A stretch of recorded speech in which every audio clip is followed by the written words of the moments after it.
Hey everybody, I'm back after 5 million years of slumber. What's up? Sorry about my long absence. I'm thumbnailing a new animatic, so those will return. But I'm back now, and here's a speed paint with me using Clip Studio Paint on my iPad. It's been a while since I last used Clip Studio, and before now I was only using it on my computer. Comparing the two, I'm reminded of why I prefer using an iPad to draw. For some reason, it just feels so much better for me. So I'm drawing Sans, again. I wanted to actually draw him with a background for once because I just really need to work on stuff with backgrounds. Also because the Judgment Hall color-wise is just really gorgeous. I want to do a drawing of him during a regular Judgment because the golden colors and the strong lighting, dang, it's awesome. Clip Studio really helped with the grid floor because its perspective tools are just sort of better than Procreate's, for me at least. I'm also curious because with Procreate, the number of layers you can have in a piece is limited, and I'm not sure if that's the same with Clip Studio. They might not be. You might have unlimited layers, which would be great for when I actually start drawing the Dark Matters comic because it's going to be vertical scroll format for Webtoon, meaning you have this really skinny but really long canvas. Clip Studio is made for comics. Its original name was Manga Studio. So if you're interested in making comics, you should look into it. It's a great program and doesn't cost nearly as much as Photoshop. But Procreate's still cheaper, and both have their upsides and downsides. With this drawing, I just sort of wanted to draw Sans in the corridor looking cool. That's about it. I just kept picturing the pose and the caption, "You feel like you're going to have a bad time," because I'll never not find that really funny.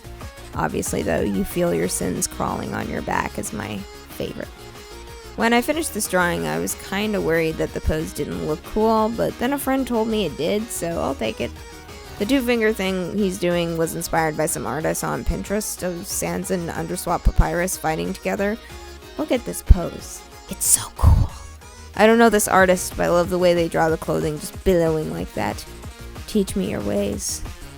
I also really want to draw more AUs because I got sucked down the AU rabbit hole. Undertale is still my favorite though. I can't help it. I love the excessively edgy aesthetic. And Fell Sans' really floofy jacket.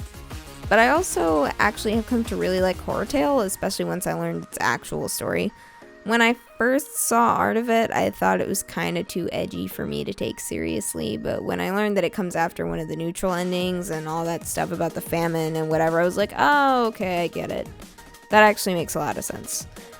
I also kind of want to draw Air Sans and maybe Ink Sans at some point. Sadly, I cannot take Dusttale seriously, although Shara X's Dusttale remix is pretty cool, and the art for it is cool. That is one thing I'll say about literally all Undertale AUs. No matter how weird they get, you always have really cool fan songs and really cool fan art.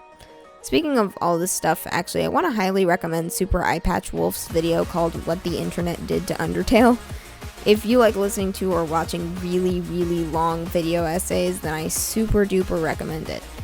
He talks about all of the fan content that was created and continues to be created after Undertale's release, and as someone who wasn't in the Undertale fandom when it was friggin' everywhere, I was shocked by some of the numbers. I agree when he said that the Undertale fandom essentially became self-perpetuating. A lot of people found out about Undertale because of really cool fan animations and fan art and stuff. So yeah, the fandom itself recruits more fans, which is pretty nuts. We won't talk about the dark days of the fandom. I'm glad I wasn't there for those. Since we're still talking about the Sans fight, because that's what I'm drawing, I would like to make a confession. Before I played Undertale in the middle of 2020, I did not know the Sans fight was a thing that existed. No, I do not know how that is possible.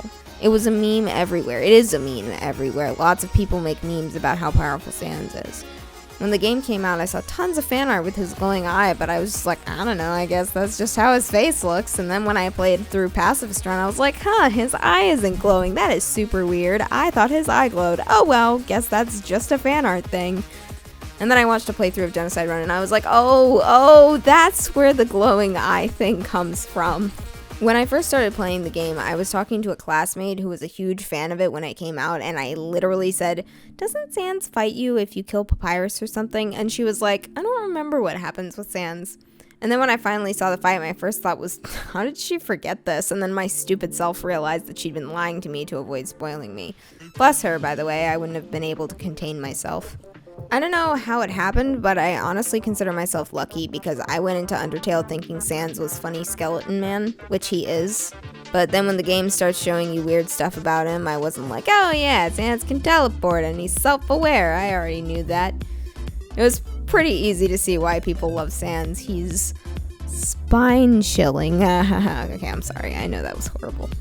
Doing this drawing also reminded me of the next tutorial I have planned, which I promise I'm going to try uploading more regularly, but someone in the comments of my last tutorial asked if I could talk about layers, because they said they know how to make a new layer and stuff like that. Like, they know the buttons to press, but they're not sure how to use layers to help with their art. And dude, layers are your best friend. I have a million layers in this drawing, so I just want to show that. I'll probably walk through coloring something, because that's where the layers can get super crazy. And it'll just show how many layers there end up being once I color something, which is like 30 by the end sometimes. So yeah, if you feel like you're going to have a bad time. My next animatic is technically Sans Part 2, but it's really just, why are you buying clothes at the soap store? Then I'm thinking maybe Jebel? Retrocity's Jebel videos are the most chaotic of all of his videos, I think. Although I also love some stuff by this one VA on Tumblr, so I might do some of those. They're like actual scenes with dialogue, and they're really fun. Thank you guys again for watching my videos. It's given me a lot of encouragement as an artist. I never thought that one day I'd be trying to schedule content for a YouTube channel and trying to figure out when to post what kind of video and in what order and trying to keep posting regularly. So thanks. Quick reminder that I have an Instagram, and that if you're an artist who wants to talk, you can DM me there. I would love to talk to you. See you guys. Have a great day.